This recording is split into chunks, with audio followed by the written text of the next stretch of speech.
ನಮ್ಮ ಕರ್ತನಾದ ಯೇಸು ಕ್ರಿಸ್ತನ ನಾಮದಲ್ಲಿ ಈ ದಿನದಲ್ಲಿ ನಾನು ನಿಮ್ಮೆಲ್ಲರನ್ನು ವಂದಿಸುವನಾಗಿದ್ದೇನೆ. ಯೇಸು ಕ್ರಿಸ್ತನೇ ಸತ್ಯ ದೇವರು, ನಿತ್ಯ ಜೀವ. 1 ಯೋಹನ 5ನೇ ಅಧ್ಯಾಯ 20ನೇ ವಾಕ್ಯ. ಕ್ರಿಸ್ತನೇ ನಿರಂತರ ಸ್ತುತಿ ಹೊಂದತಕ್ಕ ದೇವರು, ಆಮೆನ್. ರೋಮನ್ 9:5 ಸ್ಪಷ್ಟವಾಗಿ ಇರುತ್ತದೆ. ಕಳೆದ ಸಂಚಿಕೆಯಲ್ಲಿ 2 ಸಾಕ್ಷಿಗಳು ಅವರು ಯಾರಾಗಿದ್ದಾರೆ, ಅದು ಏನನ್ನು ಸೂಚಿಸುವಂತದ್ದಾಗಿದೆ ಎಂಬುದನ್ನು ನಾವು ಹಲವಾರು ವಿಷಯಗಳನ್ನು ವಾಕ್ಯ ಭಾಗದಿಂದ ಧ್ಯಾನಿಸಿದ್ದೇವೆ. ಅದಕ್ಕೆ ಕಂಟಿನ್ಯೂಷನ್ ಆಗಿ ಇವತ್ತು ಪ್ರಕಟಣೆ 11, 7 ಮತ್ತು 8ನೇ ವಾಕ್ಯವನ್ನು ಧ್ಯಾನಿಸುವ. ಭಾಗ 4ರಲ್ಲಿ ನಾವು ಧ್ಯಾನಿಸಿದ್ದು ಪ್ರಕಟಣೆ 11, 5, 6 ಮತ್ತು ಇವತ್ತು ಭಾಗ 5 ಇದರಲ್ಲಿ ಪ್ರಕಟಣೆ 11, 7 ಮತ್ತು 8ನೇ ವಾಕ್ಯವನ್ನು ಧ್ಯಾನಿಸುವ. ಅದಕ್ಕಿಂತ ಮುಂಚೆ ನಾನು ಸ್ವಲ್ಪ ಪುನರಾವರ್ತಿಸಲು ಬಯಸ್ತೇನೆ. ನಾವು ಧ್ಯಾನಿಸಿದ ವಿಷಯ ಪ್ರಕಟಣೆ 11, 5, 6ರಲ್ಲಿ ಇವರಿಗೆ ಯಾವನಾದರೂ ಕೇಡನ್ನುಂಟು ಮಾಡಬೇಕೆಂದಿದ್ದರೆ ಅವರ ಬಾಯಿಯೊಳಗಿಂದ ಬೆಂಕಿ ಹೊರಟು ಇವರ ಶತ್ರುಗಳನ್ನು ದಹಿಸಿ ಬಿಡುವುದು. ಇದರ ಆಧ್ಯಾತ್ಮಿಕ ಅರ್ಥವನ್ನು ನಾವು ಧ್ಯಾನಿಸಿದ್ದೇವೆ. ಯಾವನಾದರೂ ಸಾಕ್ಷಿಗಳಿಗೆ ಕೇಡನ್ನುಂಟು ಮಾಡಬೇಕಂತ ಇದ್ದಿದ್ದರೆ ಅಂದ್ರೆ ಅದರ ಅರ್ಥ ಬರುವಂತ ಶೋಧನೆಗಳು, ಬರುವಂತ ಕಷ್ಟಗಳನ್ನು ಸೂಚಿಸುವಂತದ್ದಾಗಿದೆ. ಇವರ ಬಾಯಿಯೊಳಗಿಂದ ಬೆಂಕಿ ಹೊರಟು ಅಂದ್ರೆ ಸಾಕ್ಷಿಗಳ ಬಾಯಿಯೊಳಗಿಂದ ಬೆಂಕಿ ಹೊರಟು ಅಂತ ಹೇಳಿದ್ರೆ ದೇವರ ವಾಕ್ಯವು ಹೊರಟು ಅವರ ಶತ್ರುಗಳನ್ನು ದಹಿಸಿ ಬಿಡುವುದು ಅಂತ ಹೇಳಿದ್ರೆ, ಶತ್ರು ಅಂತ ಹೇಳಿದ್ರೆ ಏನು, ಶರೀರದ ಭಾವಗಳು, ಶರೀರದಿಂದ ಬರುವ ವಿಷಯಗಳು, ಅದನ್ನೆಲ್ಲ ದಹಿಸಿ ಬಿಡುವುದಂತೇಳಿ ವಾಕ್ಯ ಹೇಳುತ್ತದೆ. 2 ವಿಧವಾದ ತೀರ್ಪಾಗ್ತದೆ. ಒಂದು, ಅವರು ವಾಕ್ಯವನ್ನು ಸ್ವೀಕರಿಸಿ ಒಂದೇ ದೇವರ ರಾಜ್ಯಕ್ಕೆ ಬರ್ತಾರೆ. ಇಲ್ಲದಿದ್ದರೆ ಅವರು ಸಾಕ್ಷಿಗಳನ್ನು ವಿರೋಧಿಸಿ ಅವರನ್ನು ಕೊಲ್ಲುವುದಕ್ಕೆ ಪ್ರಯತ್ನ ಪಡ್ತಾರೆ ಎಂಬ ಅರ್ಥವನ್ನು ನೀಡುವಂತದ್ದಾಗಿ ನಾವು ಧ್ಯಾನಿಸಿದ್ದೇವೆ. ಮತ್ತೆ ಅಲ್ಲಿ 6ನೇ ವಾಕ್ಯ ನಾವು ಧ್ಯಾನಿಸಿದ್ದು, ಇವರಿಗೆ ಯಾವನಾದರೂ ಕೇಡನ್ನುಂಟು ಮಾಡಬೇಕೆಂದಿದ್ರೆ ಅವನಿಗೆ ಈ ರೀತಿಯಾಗಿ ಕೊಲೆಯಾಗಬೇಕು. ಕೊಲೆಯಾಗಬೇಕಂತ ಹೇಳಿದ್ರೆ ಇದು ದೈಹಿಕವಾಗಿ ಸಾಕ್ಷಿಗಳು ಕೊಲ್ಲುವುದಂತೇಳಿ ಅರ್ಥವಲ್ಲ. ದೇವರ ಜನರಿಗೆ ಯಾರ ಮೇಲೂ ದೈಹಿಕವಾಗಿ ಯುದ್ಧ ಮಾಡಲಿಕ್ಕೆ ದೇವರ ಅಧಿಕಾರ ಕೊಟ್ಟಿಲ್ಲ. ನಮ್ಮ ಕೆಲಸ ಏನಾಗಿದೆ, ನಾವು ಸುವಾರ್ತೆಯನ್ನು ಸಾರುವುದು, ಸತ್ಯಕ್ಕೆ ಸಾಕ್ಷಿಯನ್ನು ನೀಡುವುದು, ಅಷ್ಟೇ ನಮ್ಮ ಕೆಲಸ. ಉಳಿದದ್ದನ್ನು ದೇವರು ಮಾಡ್ತಾರೆ. ಸೊ ಕೊಲೆಯಾಗಬೇಕಂತ ಹೇಳಿದ್ರೆ ಅವರ ಶರೀರ ಭಾವವು ನಾಶವಾಗಬೇಕಂತೇಳಿ ಸೂಚಿಸುವಂತದ್ದಾಗಿದೆ. ಮತ್ತೆ ನಾವಲ್ಲಿ ಧ್ಯಾನಿಸಿದೆವು, ತಾವು ಪ್ರವಾದಿಸುವ ದಿನಗಳಲ್ಲಿ ಮಳೆ ಬೀಳದಂತೆ ಆಕಾಶವನ್ನು ಮುಚ್ಚುವ ಅಧಿಕಾರ ಉಂಟು. ಇಲ್ಲಿ ಪ್ರವಾದಿಸುವ ದಿನಗಳು ಅಂತ ಹೇಳಿದ್ರೆ ಆ ದೇವರು ನೇಮಿಸಿದ ಒಂದು ಲಿಮಿಟೆಡ್ ನಿಯಮಿತ ಟೈಮ್ ಲಿಮಿಟ್, ಅದು 1260 ದಿನಗಳು ಅಂತ ಹೇಳಿ ವಾಕ್ಯ ಹೇಳುತ್ತದೆ. ಬಟ್ ಅದು ಪ್ರೊಫೆಟಿಕ್ ವರ್ಡ್ ಏನಾಗಿದೆ, ಒಂದು ದಿನ ಅಂತ ಹೇಳಿದ್ರೆ 1 ವರ್ಷ. ಸೊ 1260 ವರ್ಷಗಳನ್ನು ಸೂಚಿಸುತ್ತದೆ ಎಂಬುದನ್ನು ನಾವು ಧ್ಯಾನಿಸಿದ್ದೇವೆ. ಮತ್ತೆ ಅಲ್ಲಿ ಮಳೆ ಬೀಳದಂತೆ ಅಂತ ಹೇಳಿದ್ರೆ ಇಲ್ಲಿ ಮಳೆ ದೇವರನ್ನು ಹೋಲಿಸಿ ವಾಕ್ಯ ಉಲ್ಲೇಖಿಸಿದೆ. ನಾವು ಅದಕ್ಕೆ ರೆಫರೆನ್ಸ್ ವರ್ಡ್ ಕೂಡ ನೋಡಿದ್ದೇವೆ. ಮಳೆ ಅಂದ್ರೆ ದೇವರಲ್ಲ, ದೇವರಿಗೆ ಹೋಲಿಕೆ ಆಗಿದೆ. ಯಾವ ತರ ದೇವರನ್ನು ಇವರು ಅರಿಯದಂತೆ ಅವರಿಗೆ ಆತ್ಮಿಕವಾಗಿ ಮಾಡುವುದನ್ನು ಇಲ್ಲಿ ಮಳೆಗೆ ಹೋಲಿಕೆಯಾಗಿ ಉಲ್ಲೇಖಿಸಿ. ಯಾಕಂದ್ರೆ ದಿಸ್ ಇಸ್ ಎ ಪ್ರೊಫೆಟಿಕ್, ಇದು ಪ್ರವಾದನ ವಾಕ್ಯಗಳು.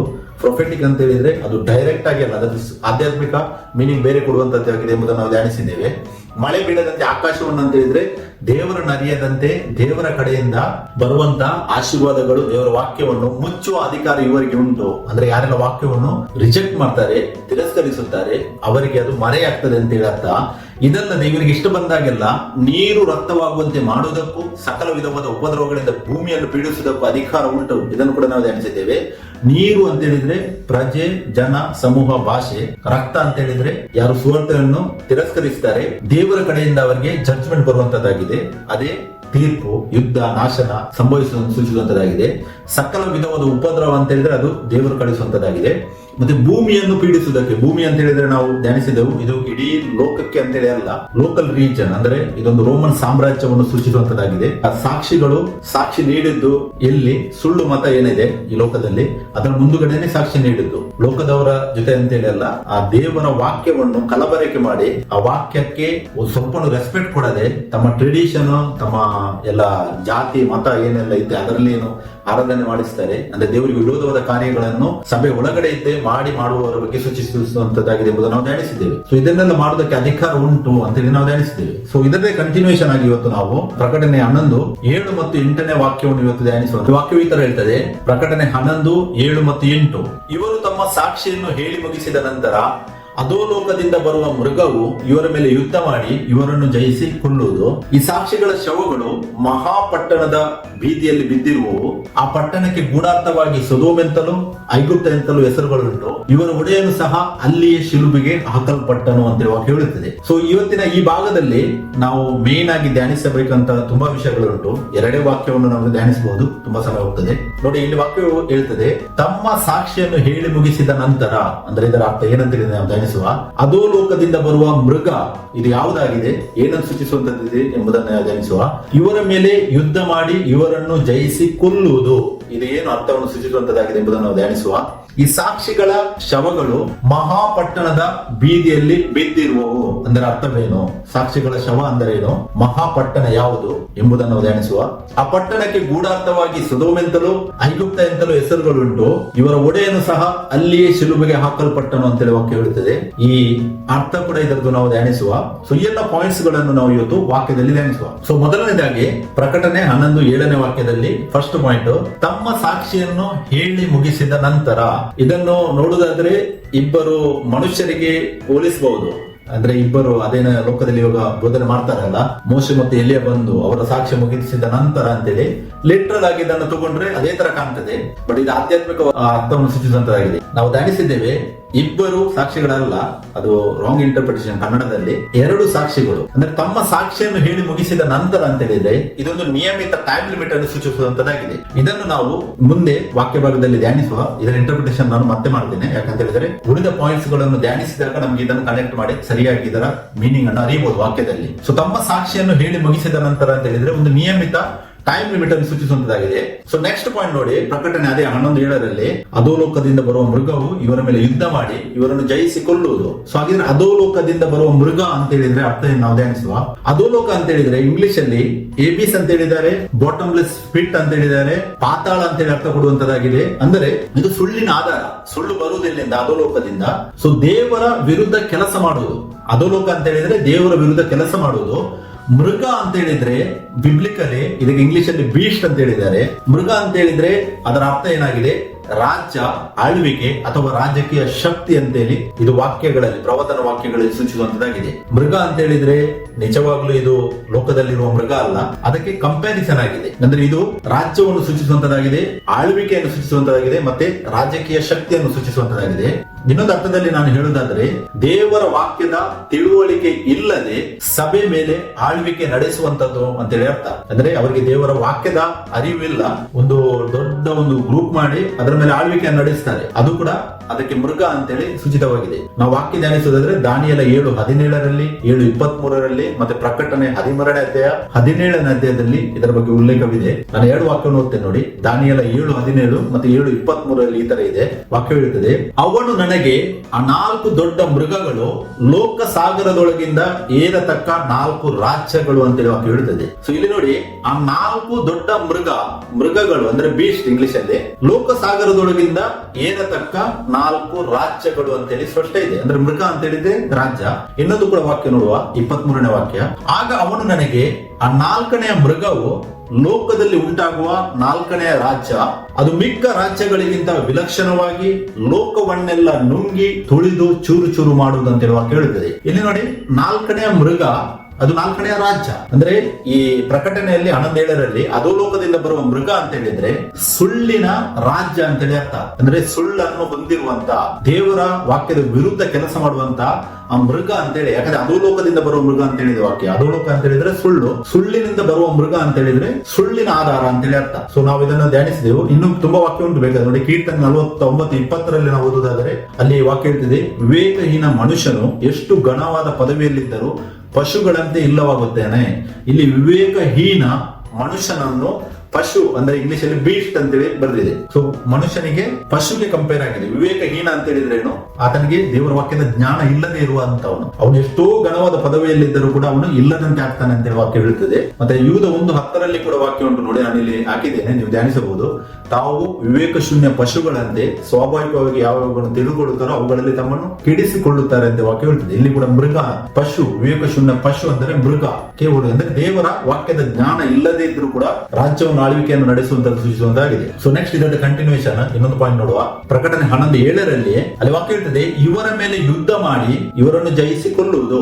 ನಾವು ನೋಡಿದೆವು, ಅಧೋಲೋಕದಿಂದ ಬರುವ ಮೃಗವು ಇವರ ಮೇಲೆ ಯುದ್ಧ ಮಾಡಿ ಇವರನ್ನು ಜಯಿಸಿಕೊಳ್ಳುವುದು. ಇವಾಗ ಇಲ್ಲಿ ಯುದ್ಧ ಮಾಡಿ, ಇದು ಯುದ್ಧ ಅಂತ ಹೇಳುವಾಗ ನಾರ್ಮಲಿ ನಾವೇನ್ ಥಿಂಕ್ ಮಾಡ್ತೇವೆ, ಶರೀರದಲ್ಲಿ ಬಂದು ಕೊಲ್ಲುವುದು ಅಂದ್ರೆ ಅವರಿಗೆ ಡೆತ್ ಸೆಂಟೆನ್ಸ್ ಕೊಡುವುದು ಅಥವಾ ಏನೋ ತುಂಬಾ ರೀತಿಯ ಇದಾಗಿದೆ, ಡೆತ್ ಮಾಡಿದ್ದಾರೆ ಲೋಕದಲ್ಲಿ. ಬಟ್ ಇದರಲ್ಲಿ 2 ಅರ್ಥ ಕೊಡುವಂತದ್ದಾಗಿದೆ. ಇಲ್ಲಿ ಇವರ ಮೇಲೆ ಯುದ್ಧ ಮಾಡಿ ಇವರನ್ನು ಜಯಿಸಿಕೊಳ್ಳುವುದು ಅಂತ ಹೇಳಿದ್ರೆ ಇದು ಶಾರೀರಿಕ ಮರಣ ಅಂತೇಳಿ ಅಲ್ಲ. ನಾವು ಧ್ಯಾನಿಸುವ ನೋಡಿ, ನಾನು 2 ವಾಕ್ಯ ಇಲ್ಲಿ ಕೊಟ್ಟಿದ್ದೇನೆ. ದಾನಿಯೇಲ 7:21, 22, 25ನೇ ವಾಕ್ಯದಲ್ಲಿ ಇದರ ಬಗ್ಗೆ ಉಲ್ಲೇಖವಿದೆ. ನಾವಲ್ಲಿ ವಾಕ್ಯ ನೋಡಿದರೆ ವಾಕ್ಯ ಇರ್ತದೆ, ನಾನು ನೋಡುತ್ತಿದ್ದ ಹಾಗೆ ಯಾವ ಕೊಂಬು ಮೊಳೆತು 3 ಕೊಂಬುಗಳನ್ನು ಬೀಳಿಸಿ ದೇವ ಭಕ್ತರೊಂದಿಗೆ ಯುದ್ಧ ಮಾಡಿ. ಇದು ಯುದ್ಧ ಮಾಡಿ ಅಂತ ಹೇಳುವಾಗ ನಾಟ್ ಓನ್ಲಿ ಶಾರೀರಿಕ ಯುದ್ಧ, ಇದು ಆತ್ಮಿಕ ಯುದ್ಧ ಕೂಡ ಮಾಡಿದೆ. ಮತ್ತೆ ಅಲ್ಲಿ ನೋಡಿ 22ನೇ ವಾಕ್ಯದಲ್ಲಿ ವಾಕ್ಯ ಇರ್ತದೆ, ಅವರನ್ನು ಗೆಲ್ಲುತ್ತಾ ಬಂದು, ಅಂದ್ರೆ ಆ ಸಾಕ್ಷಿಗಳನ್ನು ಗೆಲ್ಲುತ್ತಾ ಬಂದು ಅಂತೇಳಿ ದಾನಿಯೇಲನ ಟೈಮಲ್ಲಿ ದೇವರು ನುಡಿದಿದ್ದಾರೆ ಈ ತರ ಆಗುದಂತೇಳಿ. ಮತ್ತೆ 25ನೇ ವಾಕ್ಯ ನೋಡಿ, ಪರಾತ್ಪರನಿಗೆ ವಿರುದ್ಧವಾಗಿ ಕೊಚ್ಚಿಕೊಂಡು ಪರಾತ್ಪರನ ಭಕ್ತರನ್ನು ಸವೆಯಿಸಿ.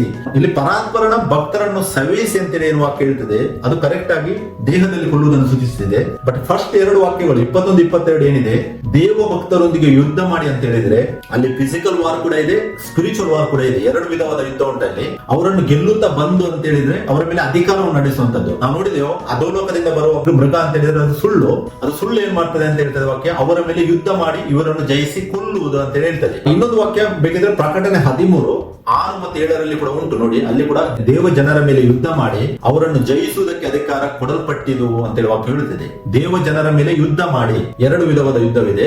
ಮೃಗವು ವಿಶ್ವಾಸಿಗಳ ಮೇಲೆ 2 ವಿಧವಾಗಿ ಯುದ್ಧ ಮಾಡುತ್ತದೆ. ಇದನ್ನು ನಾವು ಮೊದಲು ಸರಿಯಾಗಿ ಅರಿಬೇಕು. ಒಬ್ಬ ವಿಶ್ವಾಸಿಗೆ ಈ ಲೋಕದಲ್ಲಿ 2 ವಿಧವಾದ ಯುದ್ಧವಿದೆ. ಅದು ಒಂದು, ವಿಶ್ವಾಸಿಗಳನ್ನು ದೇಹದಲ್ಲಿ ಕೊಲ್ಲುವುದರ ಮುಖಾಂತರ ಯುದ್ಧ ಮಾಡುತ್ತದೆ. ಅಂದ್ರೆ ಇದು ಸಭೆ ಪ್ರಾರಂಭದಿಂದ ನಡೀತಾ ಇದೆ. ಮೊದಲನೇ ಯುದ್ಧ ಒಬ್ಬ ವಿಶ್ವಾಸನಿಗೆ ಅದೇನು ನಡೆಯುವುದು, ದೇಹದ ಮರಣವನ್ನು ಕೊಟ್ಟು ಆ ಮೃಗವು ಯುದ್ಧ ಮಾಡ್ತದೆ.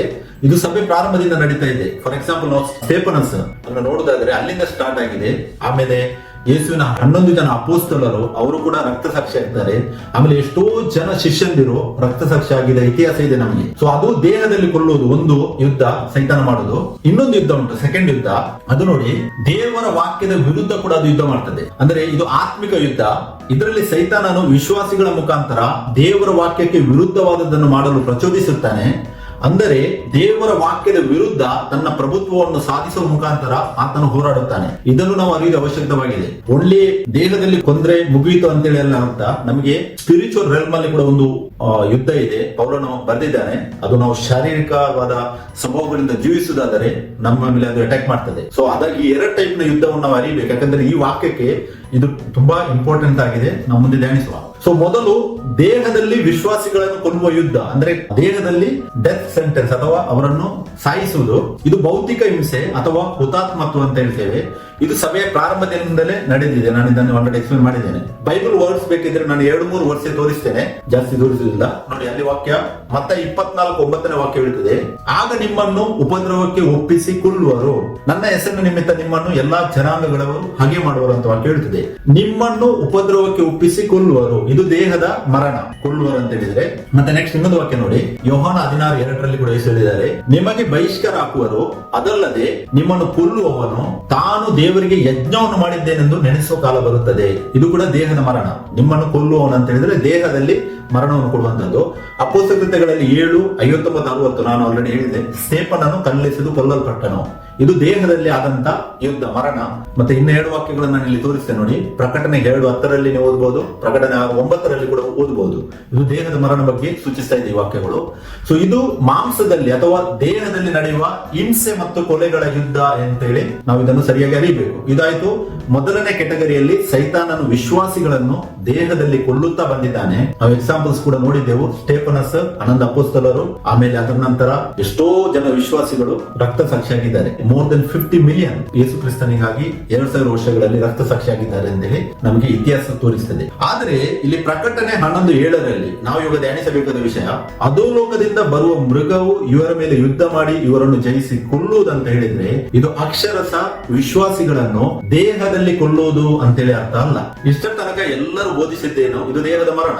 ಬಟ್ ಇದು ದೇಹದ ಮರಣ ಅಲ್ಲ. ನಾವು ತುಂಬಾ ವಿಷಯಗಳನ್ನು ಮುಂದೆ ಧ್ಯಾನಿಸುವ. ಸೊ ಇದು 2ನೇ ವಿಧವಾದ ಸೈತಾನನ ಯುದ್ಧ, ದೇವರ ವಾಕ್ಯಕ್ಕೆ ವಿರುದ್ಧವಾಗಿ. ಅಂದರೆ ದೇವರ ವಾಕ್ಯದ ವಿರುದ್ಧ ಸೈತಾನನು ಘೋಷಣೆ ಮಾಡುವಂತದ್ದು. ಅಂದ್ರೆ ತಾನು ಸುಳ್ಳಾದ ಆಚರಣೆಗಳನ್ನು ತಂದು ದೇವರ ವಾಕ್ಯವನ್ನು ಮಾಡಿಫೈ ಮಾಡಿ ಇಲ್ಲ ಸಲ್ಲದನ್ನು ಕೂಡಿಸಿ ಅದನ್ನು ಜನರಿಂದ ಮಾಡಿಸಿ ತಾನು ಕಲಬೆರಕೆ ಮಾಡಿ, ಅಂದ್ರೆ ಸುಳ್ಳು. ಆತನ ಬೇಜೆ ನಮ್ಗೆ ಗೊತ್ತುಂಟು. ಸೈತಾನ ಅಂದ್ರೆ ಆತನ ಸುಳ್ಳು. ಆತನ ಸುಳ್ಳಿಗೆ ಮೂಲ ಕಾರಣನು ಸುಳ್ಳನ್ನು ದೇವರ ವಾಕ್ಯದಿಂದ ಕಲಬೆರಕೆ ಮಾಡಿ ಆತನು ಮಿಕ್ಸ್ ಅಪ್ ಮಾಡಿ ಎಲ್ಲರಿಗೆ ಬೋಧಿಸುವಂತದ್ದು. ಅದು ಎರಡನೇ ವಿಧವಾದ ಯುದ್ಧ. ಇದನ್ನು ನಾವು ಅರಿಯಬೇಕು. ಇದು ಆಧ್ಯಾತ್ಮಿಕ ಯುದ್ಧವಾಗಿದೆ. ದೇವರ ಸತ್ಯವಾಕ್ಯವನ್ನು ತಿರಸ್ಕರಿಸುವುದು, ಸುಳ್ಳು ಬೋಧನೆಗಳನ್ನು ತಂದು ಜನರನ್ನು ಮೋಸಗೊಳಿಸುವುದು ಅಂತೇಳಿ ಅರ್ಥವಾಗಿದೆ. ಸೊ ಪ್ರಕಟಣೆ 11:7 ಅಲ್ಲಿ ವಾಕ್ಯವನ್ನು ಸೂಚಿಸಿದೆ ಅಲ್ಲ, ಅದು ಸ್ಪಿರಿಚುವಲ್ ವಾರ್, ಅದು ಫಿಸಿಕಲ್ ವಾರ್ ಅಲ್ಲ, ಸ್ಪಿರಿಚುವಲ್ ವಾರ್ ಎಂಬುದನ್ನು ಅರಿಯಬೇಕು. ಇದಕ್ಕೆ ಬೇಕಾದ್ರೆ ಕೆಲವು ವಾಕ್ಯದ ರೆಫರೆನ್ಸ್ ನಾನು ತೋರಿಸಿ ನೋಡಿ. ಆದಿಕಾಂಡ 3ನೇ ಅಧ್ಯಾಯದಲ್ಲಿ 1ರಿಂದ 5ನೇ ವಾಕ್ಯ ತನಕ ನಾವು ಓದುವಾಗ ಅಲ್ಲಿ ನಮಗೆ ಧ್ಯಾನಿಸಬಹುದು, ಸರ್ಪವು ದೇವರ ವಾಕ್ಯದ ವಿರುದ್ಧವಾಗಿ ಹೇಳಿ ನೀವು ಹೇಗೂ ಸಾಯುವುದಿಲ್ಲ ಎಂದು ಘೋಷಣೆ ಮಾಡಿತ್ತು. ಅಲ್ಲಿ ಸರ್ಪ ಸುಳ್ಳಿನಿಂದ ಘೋಷಣೆ ಮಾಡಿದಾಗ ಆದಾಮ ಮತ್ತೆ ಹವ್ವಳು ಅವರು ದೇಹದಲ್ಲಿ ಸತ್ತದಂತೆ ವಾಕ್ಯ ಹೇಳುತ್ತಿಲ್ಲ, ಅವರು ಆತ್ಮದಲ್ಲಿ ಸತ್ತರು ಅಂತೇಳಿ ವಾಕ್ಯ ಹೇಳುತ್ತದೆ. ಅಂದರೆ ದೇವರ ಅಧಿಕಾರ ಏನಿತ್ತು ಅದನ್ನು ಅವರು ಕಳೆದುಕೊಳ್ಳುತ್ತಾರೆ, ದೇವರ ಗುಣಲಕ್ಷಣಗಳನ್ನು ಕಳೆದುಕೊಳ್ಳುತ್ತಾರೆ. ಅದು ಆತ್ಮಿಕ ಮರಣವನ್ನು ಸೂಚಿಸುವಂತದ್ದಾಗಿದೆ. ಅದೇ ಸಿಚುವೇಶನ್ ಪ್ರಕಟಣೆ 11:7 ನಮಗೆ ಧ್ಯಾನಿಸಬಹುದು. ಮುಂದೆ ನಾವು ಇನ್ನೂ ದೀಪಾಗಿ ಅದರ ಬಗ್ಗೆ ಧ್ಯಾನಿಸುವ. ಫಸ್ಟ್ ಗೆ ಮನವರಿಕೆ ಮಾಡಿ ಅದು ವಾಕ್ಯ ಏನನ್ನು ಸೂಚಿಸ್ತಾ ಇದೆ ಎಂಬುದನ್ನು ನಾನು ನಿಮಗೆ ತೋರಿಸ್ತಾ ಇದ್ದೇನೆ. ಓಕೆ, ಮತ್ತೆ 4:3ರಿಂದ 10 ತನಕ ಓದುವಾಗ ಕೂಡ ನಮಗೆ ಅಲ್ಲಿ ಸೈತಾನ ಏನ್ ಮಾಡ್ತಾನೆ, ಯೇಸುವಿಗೆ ದೇವರ ವಾಕ್ಯವನ್ನು ತಿರಸ್ಕರಿಸುವಂತೆ ಪರೀಕ್ಷೆ ಮಾಡ್ತಾನೆ. ಮೊದಲಿಗೆ ಆತನ ಹೇಳ್ತಾನೆ, ನೀನು ಈ ಕಲ್ಲೇನಿದೆ ಅದನ್ನು ಬ್ರೆಡ್ ಅನ್ನಾಗಿ ಮಾಡುವಂತ ಹೇಳ್ತಾನೆ. ಅವಾಗ ಯೇಸು ಅಲ್ಲಿ ಹೇಳ್ತಾರೆ, ಅವರು ಮನುಷ್ಯನು ಕೇವಲ ಆ ಬ್ರೆಡ್ ನಿಂದ ಅಲ್ಲ ದೇವರ ವಾಕ್ಯದಿಂದ ಕೂಡ ಜೀವಿಸ್ತಾನೆ ಅಂತೇಳಿ ದೇವರಲ್ಲಿ ಕೌಂಟರ್ ಕೊಟ್ಟು ಮಾತಾಡ್ತಾರೆ ಅವರಿಗೆ, ಸೈತಾನನಿಗೆ. ಸೆಕೆಂಡ್ ಆತನ ಏನ್ ಮಾಡ್ತಾನೆ, ದೊಡ್ಡ ಶಿಖರಕ್ಕೆ ಕರೆದುಕೊಂಡು ಹೋಗ್ತಾನೆ, ನೀನು ಇಲ್ಲಿಂದ ಕೆಳಗೆ ಧುಮುಕು, ದೇವದೂತ ಬಂದು ನಿನ್ನ ಎತ್ತುವರು ಅಂತ ಹೇಳ್ತಾರೆ. ಅಂದ್ರೆ ದೇವರ ವಾಕ್ಯಕ್ಕೆ ಆತನು ಅಲ್ಲಿ ಪರೀಕ್ಷಿಸ್ತಾನೆ. ಆದರೆ ಆತನು ಸೈತಾನನಿಗೆ ಬಟ್ ಆ ದೇಹದಲ್ಲಿ ಆತ್ಮ ಸ್ವರೂಪನಾದ ಸರ್ವಶಕ್ತನಾದ ಲೋಕವನ್ನು ಸೃಷ್ಟಿಸಿದ ದೇವರೇ ಅಲ್ಲಿ ಆತನಿಗೆ ಹೇಳ್ತಾರೆ, ಆತನನ್ನ ಆ ವಾಕ್ಯವನ್ನು ಆತನೇನು ಟೆಸ್ಟ್ ಕೊಟ್ಟಿದ್ದಾನೆ ಅದನ್ನು ತಿರಸ್ಕರಿಸ್ತಾರೆ. 3ನೇದಾಗಿ ಆತನಲ್ಲಿ ಟೆಸ್ಟ್ ಮಾಡ್ತಾನೆ, ನನಗೆ ಅಡ್ಡ ಬಿದ್ದರೆ ಇಡೀ ಲೋಕವನ್ನು ನಾನು ನಿಮಗೆ ಕೊಡ್ತೇನೆ ಅಂತೇಳಿ. ಅವಾಗ ಮತ್ತೆ 4:10 ಯೇಸು ಕ್ರಿಸ್ತರು ಏನ್ ಹೇಳ್ತಾರೆ, ಅಲ್ಲಿ ನಿನ್ನ ದೇವರಾದ ಕರ್ತನಿಗೆ ಅಡ್ಡ ಬಿದ್ದು ಆತನನ್ನು ಒಬ್ಬನನ್ನೇ ಆರಾಧಿಸಬೇಕು. ಯಾಕಂದ್ರೆ ಒಬ್ಬನೇ ದೇವರು ಆತನೇ. ಇವಾಗ ಯೇಸು ಕ್ರಿಸ್ತನ ಬಟ್ ದೇಹದಲ್ಲಿದ್ದಾಗ ಆತ ನನಗೆ ಅಂತ ಹೇಳಿಲ್ಲ, ಯಾಕೆ 100% ಮನುಷ್ಯನಾಗಿ ಕೂಡ ಆತನು ಲೋಕದಲ್ಲಿದ್ದಾನೆ. ಸೊ ಅಲ್ಲಿ ಹೇಳ್ತಾನೆ, ನಾನು ದೇವರಿಗೊಬ್ಬರಿಗೆ ಮಾತನಾಟ ಬೀಳಬೇಕು ಅಂತೇಳಿ ಅಲ್ಲಿ ಹೇಳುತ್ತಾ ನಮಗೆ ಧ್ಯಾನಿಸಬಹುದು. ಸೊ ಮತ್ತೆ 4:3 ಕೂಡ ಸೈತಾನನು ಏನ್ ಮಾಡಿದ್ದಾನೆ, ಆತ್ಮಿಕವಾಗಿ ಯೇಸುವಿನ ಮೇಲೆ ಯುದ್ಧ ಮಾಡಿದ್ದಾನೆ, ಬಟ್ ಆತನು ಜಯಿಸಲಿಲ್ಲ. ಆದಾಮನನ್ನು ಬಿಡಿಸಿದ್ದನು, ಬಟ್ ಯೇಸುವಿನ ಮೇಲೆ ಆತನು ಜಯಿಸಲಿಲ್ಲ ಅಂತೇಳಿ ನಾವು ಧ್ಯಾನಿಸಬೇಕು. ಮತ್ತೆ 2 ಕೊರಿಂಥಿಯರ್ 4:4 ಕೂಡ ನೋಡಿ, ಈ ಲೋಕದ ದೇವರು ಅಂದ್ರೆ ಸೈತಾನ ಏನಿದ್ದಾನೆ ಅಥವಾ ಪ್ರಪಂಚದ ದೇವರು ಅಂತೇಳಿ ಅಲ್ಲಿ ವಾಕ್ಯ ಹೇಳ್ತದೆ, ನಂಬಿಕೆ ಇಲ್ಲದವರ ಮನಸ್ಸನ್ನು ಮಂಕು ಮಾಡಿದನು ಅಂತೇಳಿ ವಾಕ್ಯ ಹೇಳ್ತದೆ. ಅದೇ ಹೇಳಿದ್ ನಾನು, ಇದು ಆತ್ಮಿಕ ಯುದ್ಧ. ಅಲ್ಲಿ ವಾಕ್ಯ 2 ಕೊರಿಂಥಿಯರ್ 4:4 ಸರಿಯಾಗಿ ಧ್ಯಾನಿಸುವುದರಲ್ಲಿ ಅಲ್ಲಿ ವಾಕ್ಯ ಹೇಳ್ತದೆ, ಇವರ ಮೇಲೆ ದೇವರ ಪ್ರತಿರೂಪವಾಗಿರುವ ಕ್ರಿಸ್ತನ ಪ್ರಭಾವವನ್ನು ತೋರಿಸುವ ಆ ಪ್ರಕಾಶ ಉದಯವಾಗಬಾರದೆಂದು ಪ್ರಪಂಚದ ದೇವರು ನಂಬಿಕೆ ಇಲ್ಲದವರ ಮನಸ್ಸನ್ನು ಮಂಕು ಮಾಡಿದಾನ ಅಂತ ವಾಕ್ಯ ಹೇಳುತ್ತದೆ. ಅದೇ ಆತ್ಮಿಕ ಯುದ್ಧ. ಆ ಆತ್ಮಿಕ ಯುದ್ಧದಲ್ಲಿ ಕ್ರಿಸ್ತನನ್ನು ಅರಿತವರು ಹೊರಗೆ ಬಂದಿದ್ದಾರೆ, ಅಂದ್ರೆ ಅವರು ಜಯಿಸಿದ್ದಾರೆ. ಬಟ್ ಅದಕ್ಕಿಂತ ಮತ್ತೆ ಸಭೆ ಒಳಗಡೆ ಬಂದು ಆ ಸೈತಾನ ಏನ್ ಮಾಡ್ತಾನೆ, ಸುಳ್ಳಿನಿಂದ ಸುಳ್ಳನ್ನು ನಂಬುವಂತೆ ಮಾಡುವಂತದ್ದಾಗಿದೆ. ಸೊ ಈ ಆತ್ಮಿಕ ಯುದ್ಧ ಬಗ್ಗೆ ಕೂಡ ನಾವು ಅರಿಯುವುದು ತುಂಬಾ ಅವಶ್ಯಕವಾಗಿದೆ. ಇನ್ನೆರಡು ವರ್ಡ್ ರೆಫರೆನ್ಸ್ ನಾನು ಇಲ್ಲಿ ಕೊಟ್ಟಿದ್ದೇನೆ ನೋಡಿ. 1 ತಿಮೋಥಿ 4:1 ಅಲ್ಲಿ ತುಂಬಾ ಜನರು ವಂಚಿಸುವ ಆತ್ಮಗಳ ಬೋಧನೆಗಳಿಗೆ ಮುಂದೆ ಗುರಿಯಾಗುವರು ಅಂತೇಳಿ ಪೌಲನು ಎಕ್ಸ್ಪ್ಲೇನ್ ಮಾಡಿದ್ದಾನೆ. ಅದರ ಬಗ್ಗೆ ಕೂಡ ಕೊನೆಯ ಕಾಲದಲ್ಲಿ ಕೆಲವರು ನಂಬಿಕೆಯಿಂದ ತಪ್ಪಿ ಮೋಸಗಾರ ಆತ್ಮರ ಬೋಧನೆಗೆ ಕಿವಿಗೊಡುವರು. ಅದೇ ಇವಾಗ ಆಗ್ತಾ ಇರುವುದು. ಈ ಸೀಕ್ರೆಟ್ ರ್ಯಾಪ್ಚರ್ ಮತ್ತೆ 2 ಸಾಕ್ಷಿಗಳು, ಸತ್ತ ಮನುಷ್ಯರು ಬರುವರು ಅಂತೇಳಿ ಎಲ್ಲ ಸುಳ್ಳಾದ ಬೋಧನೆಯನ್ನು ಆತನ ಸಭೆಗಳಿಗೆ ತಂದಿದ್ದಾರೆ. ಇದನ್ನು ಸರಿಯಾಗಿ ವಾಕ್ಯದಲ್ಲಿ ಅರಿಯಿದೆ ಅಂತ ನಿಮ್ಮನ್ನು ಎನ್ಕರೇಜ್ ಮಾಡ್ತೇನೆ. ಮತ್ತೆ ಪ್ರಕಟಣೆ 12, 17, 18ನೇ ವಾಕ್ಯದಲ್ಲಿ ನಾವು ಓದುವಾಗ ವಾಕ್ಯ ಈ ತರ ಹೇಳ್ತಾರೆ, ಆಗ ಘಟಸರ್ಪಣು ಸ್ತ್ರೀಯ ಮೇಲೆ ಕೋಪಿಸಿಕೊಂಡು ಆಕೆಯ ಸಂತಾನದವರಲ್ಲಿ ಉಳಿದವರ ಮೇಲೆ, ಇಲ್ಲಿ ಉಳಿದವರ ಮೇಲೆ ಈ ಪಾಯಿಂಟ್ ಏನಿದೆ ಇದನ್ನು ನನಗೆ ಉಲ್ಲೇಖಿಸಬೇಕಿತ್ತು. ಉಳಿದವರ ಮೇಲೆ ಅಂತ ಹೇಳಿದ್ರೆ ಒಂದು ಕೆಟಗರಿ ಮೇಲೆ ಆಲ್ರೆಡಿ ಅವನು ಯುದ್ಧ ಮಾಡಿದ್ದಾನೆ, ಮತ್ತೆ ಉಳಿದವರ ಮೇಲೆ 2ನೇ ಕೆಟಗರಿಯಲ್ಲಿ ತೋರಿಸ್ತಾ ಇದೆ ನೋಡಿ. ಉಳಿದವರ ಮೇಲೆ ಅಂದ್ರೆ ದೇವರ ಆಜ್ಞೆಗಳನ್ನು ಕೈಕೊಂಡು ನಡೆದು ಯೇಸುವಿನ ವಿಷಯವಾದ ಸಾಕ್ಷಿಯನ್ನು ಹೇಳಿರುವವರ ಮೇಲೆ ಯುದ್ಧ ಮಾಡುವುದಕ್ಕೆ ಹೊರಟು ಆತನು ಸಮುದ್ರ ತೀರದ ಮರಳಿನ ಮೇಲೆ ನಿಂತನು ಅಂತ ವಾಕ್ಯ ಹೇಳುತ್ತದೆ. ಇಲ್ಲಿ ಪಾಯಿಂಟ್ ನೋಟ್ ಮಾಡಿ, ಉಳಿದವರ ಮೇಲೆ ಅಂತ ಹೇಳಿದ್ರೆ ಒಂದು ಕೆಟಗರಿ ಜನರು ಆಲ್ರೆಡಿ ಬೇರೆ ಇದ್ದಾರೆ. ಸೊ 2 ಕೆಟಗರಿ ಜನರ ಬಗ್ಗೆ ಇಲ್ಲಿ ಉಲ್ಲೇಖವಾಗಿದೆ. ನಾನು ಇದನ್ನು ತೋರಿಸ್ತಾ ಇದ್ದೇನೆ ಯಾಕಂದ್ರೆ ಇದು ಆತ್ಮಿಕ ಯುದ್ಧ ಯಾರ ಮೇಲೆ ಮಾಡುವುದಂತ ಹೇಳ್ತದೆ ವಾಕ್ಯ. ಇಲ್ಲಿ ದೇವರ ಆಜ್ಞೆಗಳನ್ನು ಕೈಗೊಂಡು ಯೇಸುವಿನ ವಿಷಯದ ಸಾಕ್ಷಿಯನ್ನು ಹೇಳಿರುವವರ ಮೇಲೆ ಅದು ಯುದ್ಧ ಮಾಡ್ತದೆ. ಇದೇ ಆತ್ಮಿಕ ಯುದ್ಧ. ಅದೇ ಆತ್ಮಿಕ ಯುದ್ಧವನ್ನು ಇಲ್ಲಿ ಪ್ರಕಟಣೆ 11:7 ವಾಕ್ಯವು ನಮಗೆ ಇವಾಗ ಅರ್ಥ ಆಗ್ತದೆ ನೋಡಿ. ಪ್ರಕಟಣೆ 13:6-7 ನಾವು ಆಲ್ರೆಡಿ ಧ್ಯಾನಿಸಿದೆವು. ಸೊ ಇದು ದೇವರ ವಾಕ್ಯದ ವಿರುದ್ಧ ನಡೆಯುವ ಬುದ್ಧಿವಾದ, ಸುಳ್ಳು ಬೋಧನೆ ಮತ್ತು ಆಧ್ಯಾತ್ಮಿಕ ಯುದ್ಧವಾಗಿದೆ. ಇದು 2ನೇ ಯುದ್ಧ. ಈ 2 ಯುದ್ಧಗಳನ್ನು ನಾವು ಅರಿಯುವ ಅವಶ್ಯಕತೆವಾಗಿ ನಾನು ಅದಕ್ಕೂ ಎಕ್ಸ್ಪ್ಲೇನ್ ಮಾಡ್ತಾ ಇದ್ದೇನೆ.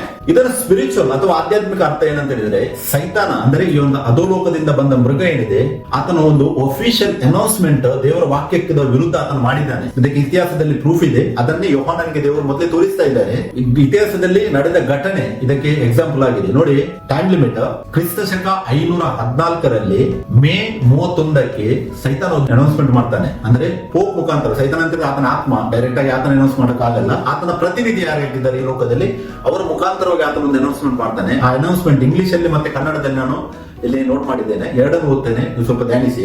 ಆತನ ಹೇಳ್ತಾನೆ, there is an end of resistance to the papal rule and religion, opposers there exist no more, the whole body of Christ law is now seen to be subjected to its head, the pope ಅಂತೇಳಿ ಆತನ declare ಮಾಡಿದ್ದಾನೆ. ಇದು declare ಮಾಡಿದ time limit ಯಾವುದು ಗೊತ್ತಾ?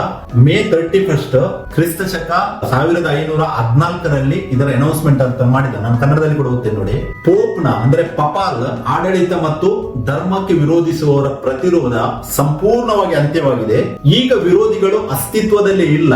ಇಡೀ ಕ್ರೈಸ್ತ ಲೋಕವೇ ತನ್ನ ತಲೆಪತಿ ಪೋಪ್ಗೆ ಒಳಪಡಿಸಿರುವುದನ್ನು ಕಾಣಬಹುದು ಅಂತೇಳಿ ಆತನು ಅನೌನ್ಸ್ಮೆಂಟ್ ಮಾಡಿದ್ದಾನೆ. ಇದು ಎಕ್ಸಾಕ್ಟ್ ಅನೌನ್ಸ್ಮೆಂಟ್ ಆತನು ಮಾಡಿದ್ದು. ಇದಾದದ್ದು ಯಾವಾಗ ಅಂತ ಹೇಳಿದ್ರೆ, ಇವರು ತುಂಬಾ ಲ್ಯಾಟ್ರಿನ್ ಕೌನ್ಸಿಲ್ ಮಾಡಿದ್ದಾರೆ. ಮೊದಲಿಗೆ ಅವರು ಲ್ಯಾಟ್ರಿನ್ ಕೌನ್ಸಿಲ್ ಮಾಡ್ತಾ ಇದ್ರು, ಇವಾಗ ಅವರು ವೆಟಿಕನ್ ಕೌನ್ಸಿಲ್ ಮಾಡ್ತಾ ಇದ್ದಾರೆ. ಅಂದ್ರೆ ಇವಾಗ ಆತನು ವೆಟಿಕನ್ ಅಲ್ಲಿ ಇದ್ದಾನೆ. ಮೊದಲು ಅವರು ಲ್ಯಾಟ್ರಿನ್ ಅಂದ್ರೆ ಲ್ಯಾಟಿನ್ ಭಾಷೆಯಲ್ಲಿ ತುಂಬಾ ಕೌನ್ಸಿಲ್ಸ್ ಅನ್ನು ಅವರು ಅರೇಂಜ್ ಮಾಡಿದರು.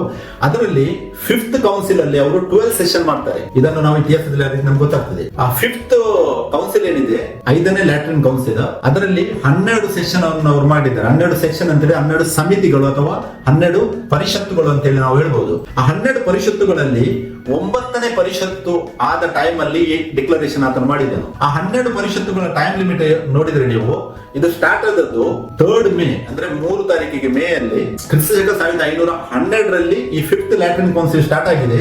ಆ 5th ಲ್ಯಾಟ್ರಿನ್ ಕೌನ್ಸಿಲ್ ಸ್ಟಾರ್ಟ್ ಆದಾಗ ಅಲ್ಲಿಂದ ಅದು ಎಂಡ್ ಆದದ್ದು 5th ಲ್ಯಾಟ್ರಿನ್ ಕೌನ್ಸಿಲ್ ಎಂಡ್ ಆದದ್ದು 12 ಸೆಷನ್ ಯಾವಾಗ ಎಂಡ್ ಆಗುತ್ತದೆ, ಅದು 16th ಮಾರ್ಚ್ 1517 ಅಲ್ಲಿ ಇದು ಎಂಡ್ ಆಗ್ತದೆ. ಸೊ ನಿಯರ್ಲಿ 5 years ಅವರು ಏನ್ ಮಾಡ್ತಾರೆ, ಆ ಕೌನ್ಸಿಲ್ ಅನ್ನು ಮಾಡಿ, ಈ ಕೌನ್ಸಿಲ್ ಕೆಳಗಡೆ ಅವರು ಮಾಡುವ ಕಾರ್ಯವೇನು, ಯಾರೆಲ್ಲ ಅವರ ಅಧಿಕಾರವನ್ನು ವಿರೋಧಿಸ್ತಾ ಇದ್ರು ಅಂದ್ರೆ ಪೋಪ್ ಆ ಧರ್ಮವನ್ನು, ರೋಮನ್ ಕ್ಯಾಥಲಿಕ್ ಧರ್ಮ ಏನಿದೆ ಅದನ್ನು ಯಾರೆಲ್ಲ ವಿರೋಧಿಸಿದ್ದಾರೆ ಅವರ ಮೇಲೆ ಅವರು ಈ ಕೌನ್ಸಿಲ್ ಗಳನ್ನು ಮಾಡಿ, ಈ ಕೌನ್ಸಿಲ್ ಕೆಳಗಡೆ ರೂಲ್ಸ್ ಅಂಡ್ ರೆಗ್ಯುಲೇಷನ್ ತಂದು ಅವರು ವಿರೋಧಿಗಳನ್ನು ಹಿಂಸಿಸ್ತಾ ಇದ್ದರು. ಅವರು ಆ ವಿರೋಧಿಗಳಿಗೆ ಏನಂತ ಹೇಳ್ತಾರೆ, ಅವರು ಇಂಗ್ಲಿಷ್ ಅಲ್ಲಿ ಹೆರಿಟಿಕ್ಸ್ ಅಥವಾ ಹೆರಿಸಿಸ್ ಅಂತ ಹೇಳ್ತಾರೆ. ಅಂದ್ರೆ ಹೆರಿಟಿಕ್ಸ್ ಅಥವಾ ಹೆರಿಸಿಸ್ ಅಂತ ಹೇಳಿದ್ರೆ ರೋಮನ್ ಧರ್ಮವನ್ನು ವಿರೋಧಿಸುವುದು, ಕ್ರಿಸ್ತನನ್ನಲ್ಲ, ರೋಮನ್ ಧರ್ಮ ಮಾಡುತ್ತಿರುವ ಆ ಮೂರ್ತಿ ಪೂಜೆ, ಸೈತಾನನ ಆರಾಧನೆ, ಆ ಸತ್ತವರನ್ನು ಪೂಜಿಸುವುದು, ಮತ್ತೆ ತಮ್ಮನ್ನು ತಾವು ಟೈಟ್ಲಿಂಗ್ ಮಾಡಿ ಪೋಪ್, ಫಾದರ್, ಬಿಷಪ್ ಅಂತ ತುಂಬಾ ತಮ್ಮನ್ನು ತಾವು ಹೆಚ್ಚಿಸಿಕೊಳ್ಳುವುದು, ಇದೆಲ್ಲ ಯಾರು ರಿಜೆಕ್ಟ್ ಮಾಡ್ತಾರೆ. ಮತ್ತೆ ಇನ್ನೊಂದು ಅವ್ರು ಮಾಡ್ತಾ ಇದ್ರು, ಪಾಪ ಪರಿಹಾರಕ್ಕಾಗಿ ಅವರು ದುಡ್ಡಿಗೋಸ್ಕರ ಅದನ್ನು ಮಾಡ್ತಾ ಇದ್ರು. ಪಾಪ ಪರಿಹಾರನೆ ಆಕ್ಚುಲಿ ಬೈಬಲ್ ಹೇಳ್ತದೆ ಇದು ಫ್ರೀ,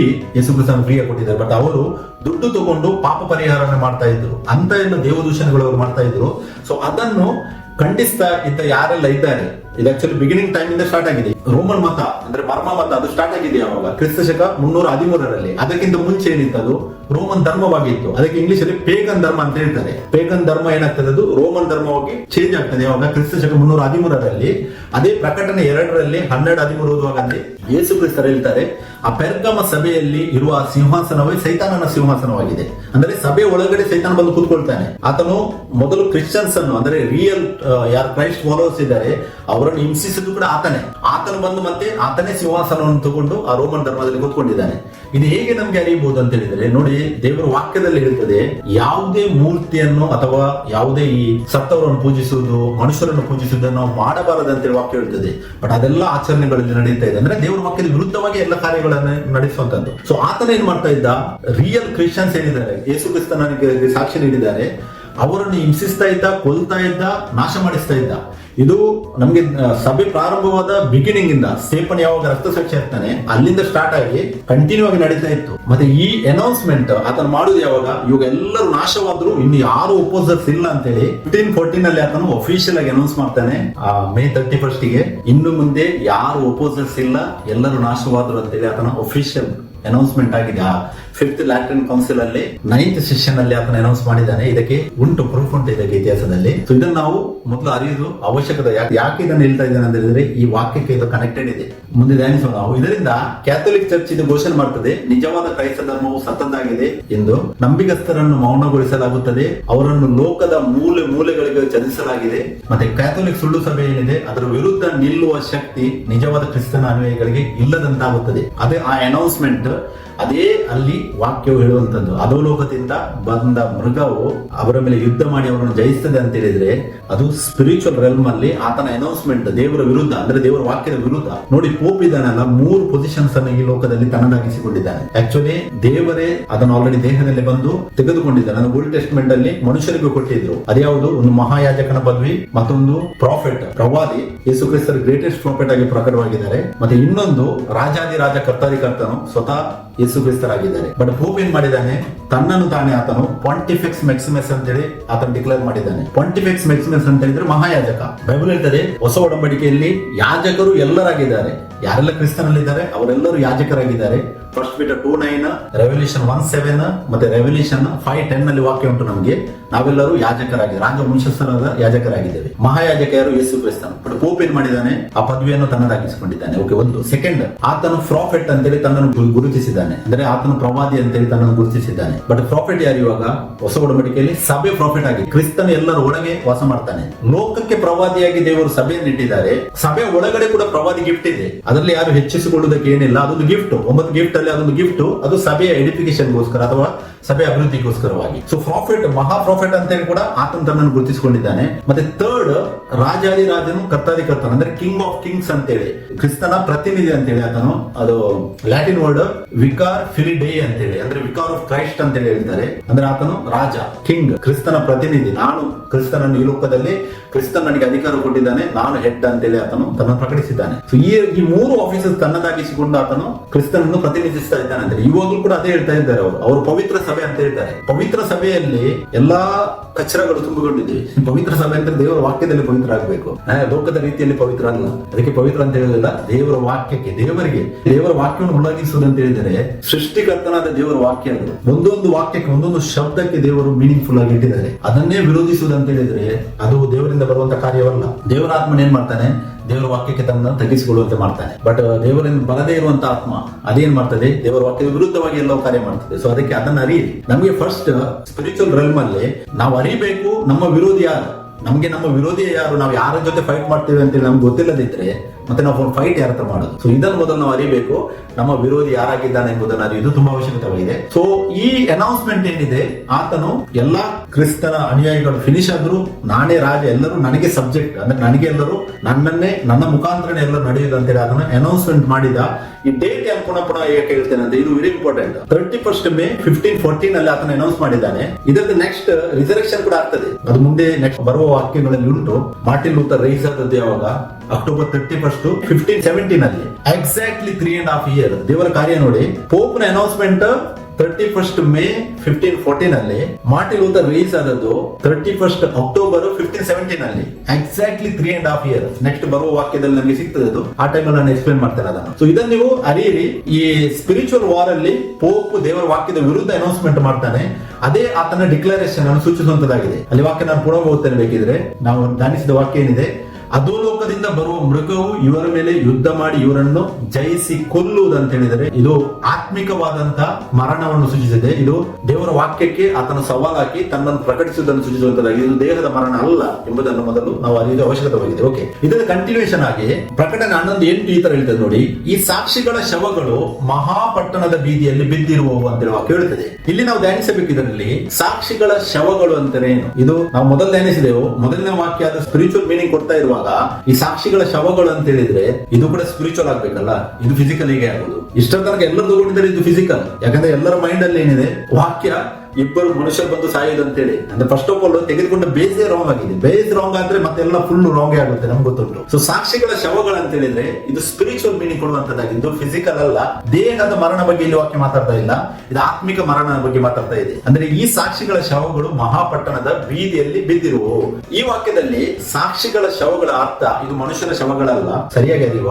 ಈ ವಾಕ್ಯದ ಆಧ್ಯಾತ್ಮಿಕ ಅರ್ಥ ನಿಜವಾದ ಕ್ರಿಸ್ತ ಸಭೆಯ ಮೃತ ಅವಸ್ಥೆಯನ್ನು ಸೂಚಿಸ್ತಾ ಇದೆ. ಯಾಕಂದ್ರೆ ನಾನು ಹೇಳಿದೆ ಪೋಪ್ ಪೋಪ್ ಅನೌನ್ಸ್ಮೆಂಟ್ ಏನಿದೆ, ಎಲ್ಲರೂ ಮುಗಿದರು, ಯಾರು ಒಪ್ಪೋಸ್ ಮಾಡುವುದಿಲ್ಲ ಅಂತೇಳಿ ಏನ್ ಅನೌನ್ಸ್ ಮಾಡಿದ್ದಾನೆ, ಅದು ರಿಯಲ್ ಕ್ರಿಶ್ಚಿಯಾನಿಟಿ ಈ ಲೋಕದಲ್ಲಿ ಆಕ್ಟ್ಸ್ 2:38 ವಾಕ್ಯದ ಪ್ರಕಾರ ಏನ್ ಸ್ಟಾರ್ಟ್ ಆಗಿದೆ. ಪಶ್ಚಾತ್ತಾಪಪಟ್ಟು ದೇವರ ಕಡೆಗೆ ತಿರುಗಿಕೊಂಡು ಯೇಸು ಕ್ರಿಸ್ತನ ಹೆಸರಿನ ಮೇಲೆ ದೀಕ್ಷಾಸ್ನಾನ ಮಾಡಿಕೊಂಡು ಯಾರೆಲ್ಲ ದೇವರಿಗಾಗಿ ರೈಸ್ ಆಗಿದ್ದಾರೆ ಆ ಕ್ರಿಶ್ಚಿಯಾನಿಟಿಯನ್ನು ಅವನು ಫಿನಿಶ್ ಮಾಡಿದ್ದಾನೆ ಅಂತ ಅನೌನ್ಸ್ ಮಾಡಿದ್ದಾನೆ. ಸೊ ಅದೇ ಸಾಕ್ಷಿಗಳ ಶವಗಳಾಗಿವೆ. ಅಂದ್ರೆ ಆತನ ಹೇಳ್ತಾ ಇದ್ದಾನೆ, ನಾನೇ ಕಿಂಗ್, ಇವಾಗ ಯಾರಿಲ್ಲ ವಿರೋಧಿಸುವವರು ಅಂತೇಳಿ ಆತನ ಅನೌನ್ಸ್ಮೆಂಟ್. ಇದಕ್ಕೆ ಸ್ಪಿರಿಚುವಲ್ ಮೀನಿಂಗ್ ಬೇಕಾದ್ರೆ ನಾನು ಎರಡು ರೆಫರೆನ್ಸ್ ಕೊಡ್ತೇನೆ. ಒಂದು ಎಜೆಕಿಯಲ್ 37:1-14 ಓದುವಾಗ ಅಲ್ಲಿ ನಮಗೆ ಎಲುಬುಗಳ ಬಗ್ಗೆ ಧ್ಯಾನಿಸಬಹುದು. ಯೆಹೆಜ್ಕೇಲನು ಒಣ ಎಲುಬುಗಳಿಂದ, ಅಂದ್ರೆ ಶವದ ಎಲುಬುಗಳು ತುಂಬಿದ ಒಂದು ಕಣಿವೆಯನ್ನು ನೋಡ್ತಾನೆ. ಯೆಹೆಜ್ಕೇಲ ದೇವರು ಆತನಿಗೆ ತೋರಿಸ್ತಾರೆ, ಎಲುಬುಗಳು ತುಂಬಿರುವ ಕಣಿವೆಯನ್ನು ದೇವರಲ್ಲಿ ಆತನಿಗೆ ತೋರಿಸ್ತಾರೆ. ಮತ್ತೆ ದೇವರಲ್ಲಿ ಕೇಳ್ತಾರೆ, ನರಪುತ್ರನೇ, ಈ ಎಲುಬುಗಳಿಗೆ ಜೀವ ಬರುವುದು. ಆಧ್ಯಾತ್ಮಿಕವಾಗಿ ಇದು ಇಸ್ರಾಯೇಲ್ಯರು ತಮ್ಮ ವಿಶ್ವಾಸದಲ್ಲಿ ಸತ್ತವರಾಗಿದ್ದರು, ಚದುರಿ ಹೋದವರಾಗಿದ್ದರು, ನಿರಾಶರಾಗಿದ್ದರು ಎಂಬುದನ್ನು ಸೂಚಿಸುತ್ತದೆ. ಈ ಅಧ್ಯಾಯದಲ್ಲಿ ಕೂಡ ಇದನ್ನು ಕ್ಲಿಯರ್ ಆಗಿ ಎಕ್ಸ್ಪ್ಲೇನ್ ಮಾಡುವುದಾದರೆ, ದೇವರು ಇಸ್ರಾಯೇಲ್ ಅನ್ನು ರೀಬಿಲ್ಡ್ ಮಾಡುವ ಬಗ್ಗೆ ಇದು ದೇವರು ಮೊದಲೇ ನುಡಿದಿದ್ದಾರೆ, ಯೆಹೆಜ್ಕೇಲನ ಟೈಮ್ ಅನ್ನು ನುಡಿದಿದ್ದಾರೆ. ಅಂದ್ರೆ 2000 ವರ್ಷಗಳಲ್ಲಿ ಇಸ್ರಾಯೇಲ್ಗೆ ಕಂಟ್ರಿ ಇರಲಿಲ್ಲ, ಅವರೆಲ್ಲ ಇಡೀ ದೇಶದಲ್ಲಿ ಚದುರಿ ಹೋದದ್ದು.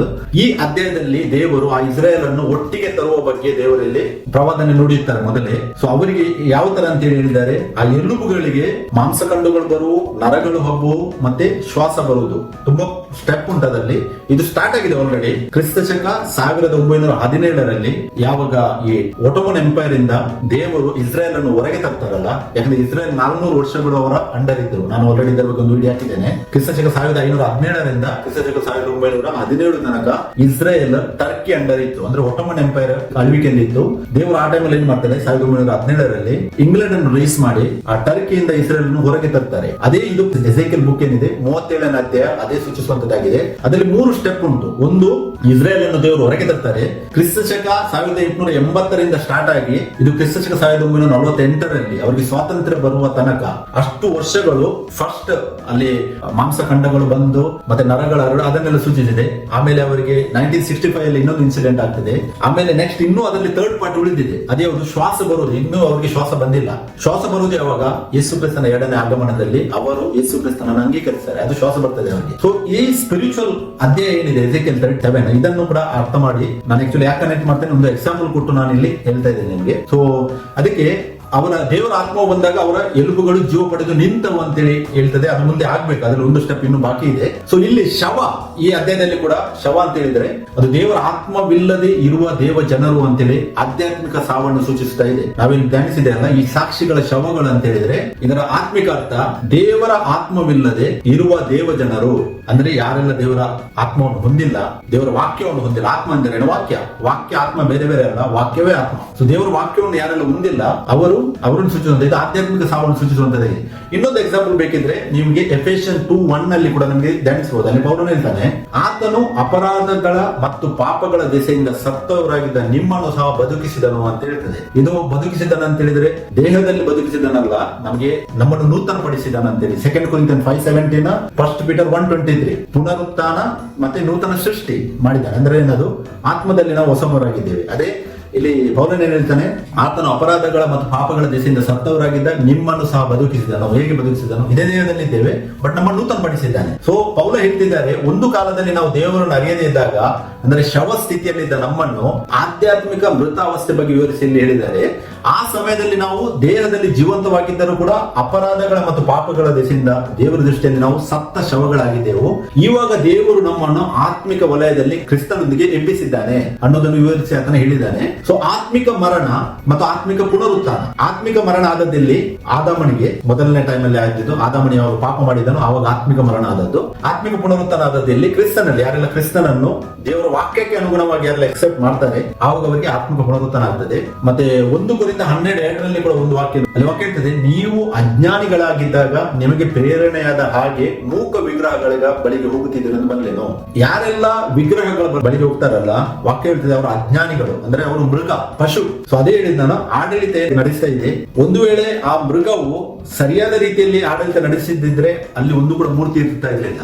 ಎಲ್ಲಾ ಮೂರ್ತಿಗಳನ್ನು ಇಟ್ಟುಕೊಟ್ಟು ಆ ಆಡಳಿತ ನಡೆಸ್ತಾ ಇದೆ. ಅದೇ ಮೃಗದ ಬಗ್ಗೆ ಅಲ್ಲಿ ಇಲ್ಲಿ ಕೊರಿಂಥದಲ್ಲಿ ಕೂಡ ಪೌಲನು ಹೇಳಿದ್ದಾನೆ. ನಾನು ಇವಾಗ ಇದರದ್ದು ಇಂಟರ್ಪ್ರಿಟೇಷನ್ ಕೊಡುದಾದ್ರೆ, ಆ ಸಾಕ್ಷಿಗಳ ಶವಗಳು ಅಂತ ಹೇಳಿದ್ರೆ ಇದು ಆತ್ಮಿಕ ಮರಣ, ಇದು ಫಿಸಿಕಲ್ ಡೆತ್ ಅಲ್ಲ ಎಂಬುದನ್ನು ಅರಿಯಿರಿ. ಮತ್ತೆ ಅಲ್ಲಿ ವಾಕ್ಯ ಹೇಳ್ತದೆ, ಮಹಾಪಟ್ಟಣದ ಬೀದಿಯಲ್ಲಿ ಬಿದ್ದಿರು.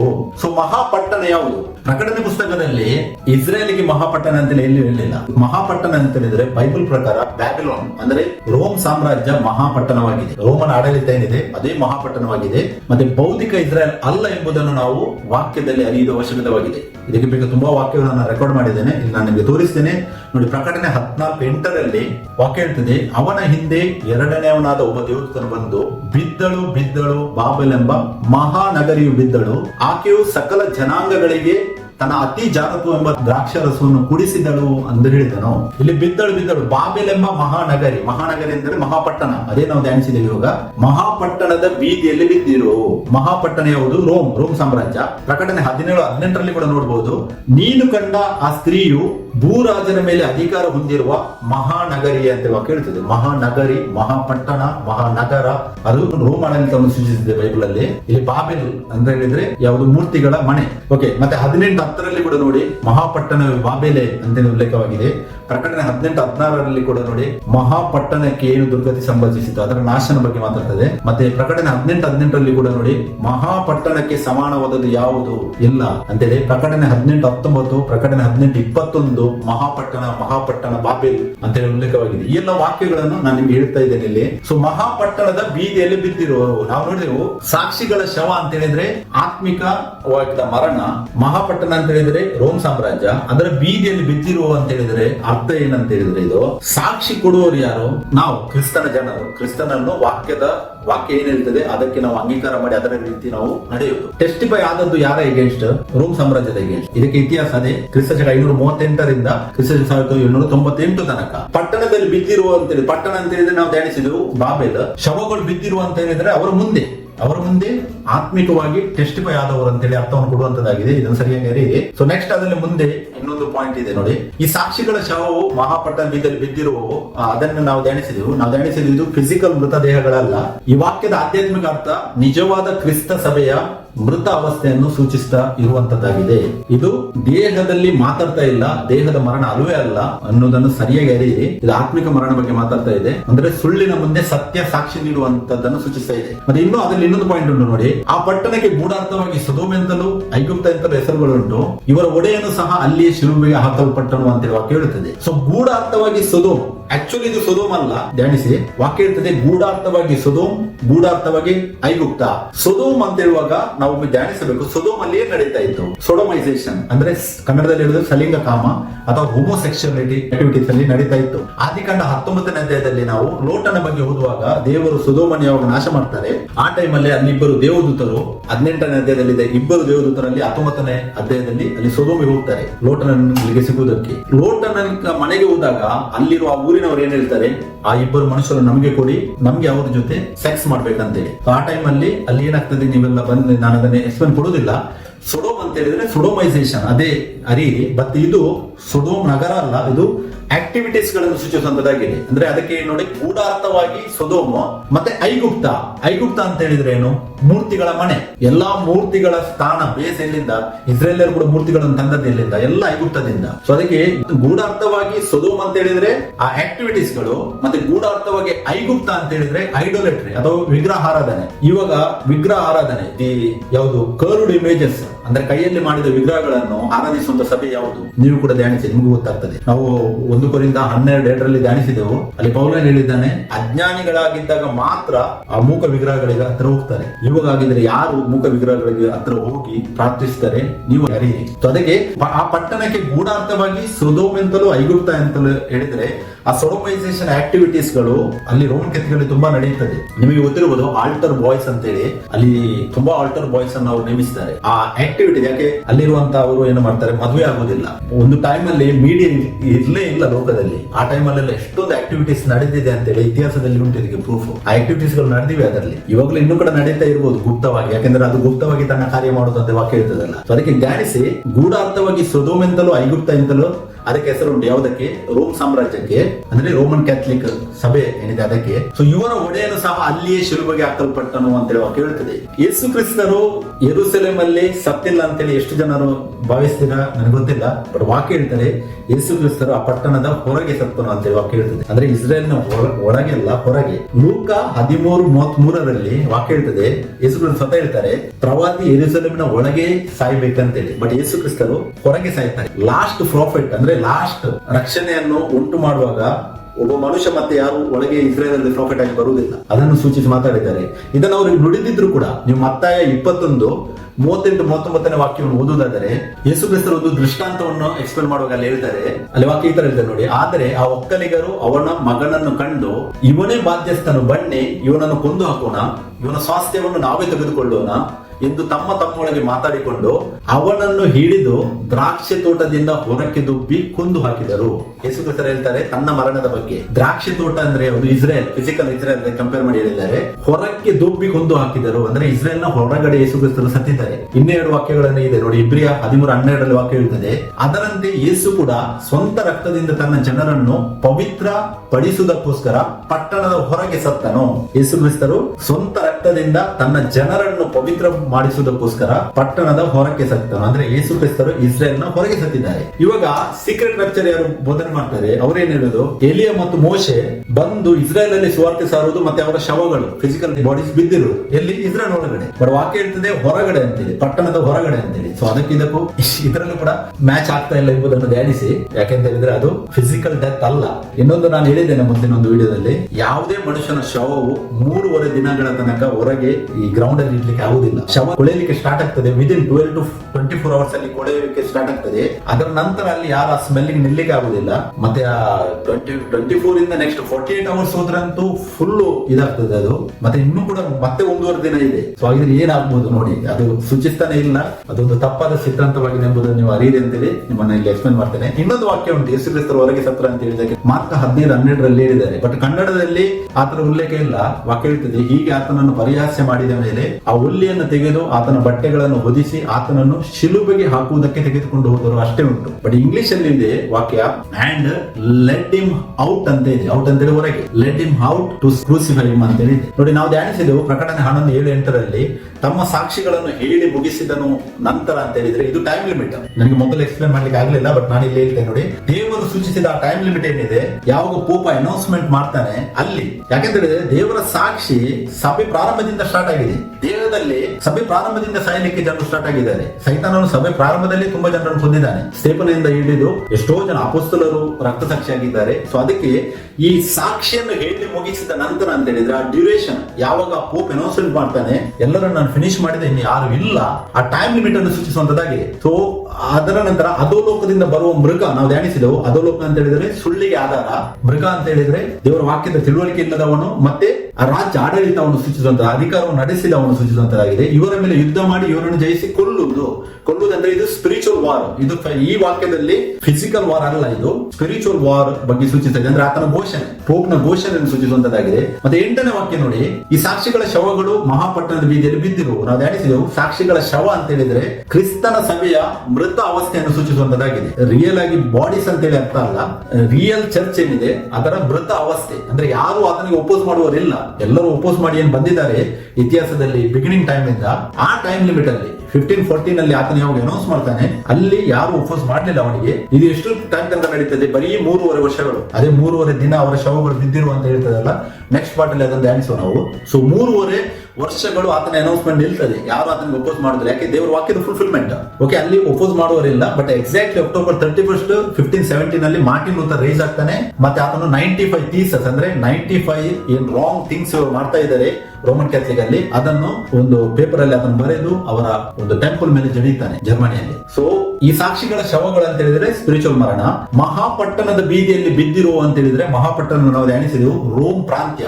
ಯೇಸು ಕ್ರಿಸ್ತರು ಕೂಡ ಸತ್ತಾಗ ಇಸ್ರೇಲ್ ನ ಮೇಲೆ ಆಳ್ವಿಕೆ ಯಾರ್ದಿತ್ತು? ರೋಮ್ ಇದ್ದಿತ್ತು. ರೋಮ್ ಆಳ್ವಿಕೆ ನಡೆಸ್ತಾ ಇದ್ರು. ನಾವು ನೋಡ್ಬೋದಲ್ಲಿ ತುಂಬಾ ಜನ ಸೀಸರ್ ಅಗಸ್ಟಸ್, ಮತ್ತೆ ಚಕ್ರವರ್ತಿ ಅಂದ್ರೆ ಪೈಲಟ್ ಪಿಲಾತ, ಅವರೆಲ್ಲ ರೋಮ್ ಅಧಿಕಾರಿಗಳು. ಅವರು ಹೆರೋದಸ್ ಅವರೆಲ್ಲ ರೋಮ್ ಅಧಿಕಾರಿಗಳು. ಸೊ ಈ ಸಾಕ್ಷಿಗಳ ಶವಗಳು ಮಹಾಪಟ್ಟಣದ ಬೀದಿಯಲ್ಲಿ ಅಂತ ಹೇಳಿದ್ರೆ ಈ ಟೆಸ್ಟಿಫೈ ಆಗುವುದಿಲ್ಲಿ ರೋಮ್ ಸಾಮ್ರಾಜ್ಯದ ಮುಂದೆ. ರೋಮ್ ಸಾಮ್ರಾಜ್ಯ ಯಾಕೆ ಭೂಮಿ ನಾವು ಹೇಳಿದ್ದು ಭೂಮಿ ಅಂತ ಹೇಳಿದ್ರೆ ಅಲ್ಲಿ ಇಡೀ ಲೋಕ ಅಂತ ಹೇಳಿ ಸೂಚಿಸ್ತಾ ಇಲ್ಲ, ಅದು ಲೋಕಲ್ ರೀಜನ್ ಅನ್ನು ಸೂಚಿಸುವಂತದ್ದಾಗಿದೆ. ಸೊ ಮಹಾಪಟ್ಟಣದ ಬೀದಿಯಲ್ಲಿ ಬಿದ್ದಿರುವ ಅಂತ ಹೇಳಿದ್ರೆ ಶವಗಳು ಬಿದ್ದಿರುವ ಅಂತ ಹೇಳಿ ಅಲ್ಲ, ಟೆಸ್ಟಿಫೈ ಆಗಿದ್ದು ಅಲ್ಲಿ ಆತನು ಏನು ನುಡಿದಿದ್ದಾನೆ, ಆತನೇನು ಡಾಕ್ಯುಮೆಂಟರಿ ರಿಲೀಸ್ ಮಾಡಿದ್ದಾನೆ ತನ್ನ ಸಾಮ್ರಾಜ್ಯದಲ್ಲಿ, ಯಾರು ಅಪೋಸ್ ಮಾಡೋರು ಇಲ್ಲ, ಅಲ್ಲಿ ಈ ಮೃತಾವಸ್ಥೆ ನಡೆದಿದ್ದನ್ನು ಸೂಚಿಸುವಂತದ್ದಾಗಿದೆ. ಮತ್ತೆ ಆ ಪಟ್ಟಣಕ್ಕೆ ಗೂಢಾರ್ಥವಾಗಿ ಸೊದೋಮ್ ಅಂತಲೂ ಐಗುಪ್ತ ಅಂತಲೂ, ಸೊದೋಮ್ ಅಂತ ಹೇಳಿದ್ರೆ ಎಲ್ಲಾ ಬ್ಯಾಡ್ ಆಕ್ಟಿವಿಟೀಸ್ ಅಂದ್ರೆ ದೇವರ ವಾಕ್ಯಕ್ಕೆ ವಿರುದ್ಧವಾದ ಆಕ್ಟಿವಿಟೀಸ್ ಗಳು, ಮತ್ತೆ ಐಗುಪ್ತ ಅಂತ ಹೇಳಿದ್ರೆ ಅದು ವಿಗ್ರಹಾರಾಧನೆ, ಮೂರ್ತಿಗಳನ್ನು ಪೂಜಿಸುವಂತದ್ದು. ಇದಕ್ಕೆ ಗೂಢಾರ್ಥವಾಗಿ ಅಂದ್ರೆ ಡೈರೆಕ್ಟ್ ಆಗಿ ಅಲ್ಲ, ಇದು ಆತ್ಮಿಕ ವಿಷಯಗಳನ್ನು ಸೂಚಿಸುವಂತದ್ದಾಗಿದೆ. ಹೆಸರುಗಳುಂಟು. ಇವರ ಒಡೆಯನು ಸಹ ಅಲ್ಲಿಯೇ ಶಿಲುಬೆಗೆ ಹಾಕಿಸಲ್ಪಟ್ಟನು, ಅಂದ್ರೆ ಇಸ್ರೇಲ್ ನ ಹೊರಗಡೆ ರೋಮ್ ಸಾಮ್ರಾಜ್ಯದಲ್ಲಿ ಯುದಾಯ ಸಮಾರ್ಯದ ಬೆಟ್ಟ ಅದೇನಿದೆ ಕಲ್ವರಿ ಬೆಟ್ಟ, ಅದು ಯುದಾಯ ಪ್ರಾಂತ್ಯದಲ್ಲಿ ಬರುವಂತದ್ದಾಗಿದೆ. ಅಲ್ಲಿ ಯೇಸು ಕ್ರಿಸ್ತನನ್ನು ಶಿಲುಬೆಗೆ ಹಾಕಿಸಿ. ಅದಕ್ಕೆ ನಾನು ದೇವರಿಗೆ ಸ್ತೋತ್ರವನ್ನು ಸಲ್ಲಿಸ್ತೇನೆ. ಈ ಒಂದು ವಾಕ್ಯದ ಸರಿಯಾದ ಅರ್ಥವನ್ನು ದೇವರು ನನಗೆ ಪ್ರಕಟಿಸಿದ್ದಕ್ಕೆ, ಮತ್ತೆ ನಿಮ್ಮ ಮುಂದೆ ಕೂಡ ಇದನ್ನು ಇಡುವಂತ ಕೃಪೆಯನ್ನು ಕೊಟ್ಟಿದ್ದಕ್ಕಾಗಿ ನಾನು ಇದರ ಎಲ್ಲ ಘನ ಮಾನ ಮಹಿಮೆ ಎಲ್ಲವನ್ನು ನಮ್ಮ ಕರ್ತನು ಒಡೆಯನು ರಕ್ಷಕನೂ ಆದ ಏಕದೇವರಾದ ಯೇಸು ಕ್ರಿಸ್ತನಿಗೆ ಸಲ್ಲಿಸ್ತೇನೆ. ಇದರದೇ ಕಂಟಿನ್ಯೂಯೇಷನ್ ಆಗಿ ನೆಕ್ಸ್ಟ್ ಭಾಗದಲ್ಲಿ ನಾವು ಇನ್ನೂ ವಿಷಯಗಳನ್ನು ವಾಕ್ಯದಿಂದ ಧ್ಯಾನಿಸುವ. ಪ್ರಕಟಣೆ 11, 9, 10, 11, 12 ಇನ್ನೂ 4 ವಾಕ್ಯಗಳು ಉಂಟು, ಧ್ಯಾನಿಸುವ. ಸ್ತೋತ್ರ. Praise the lord. Thank you.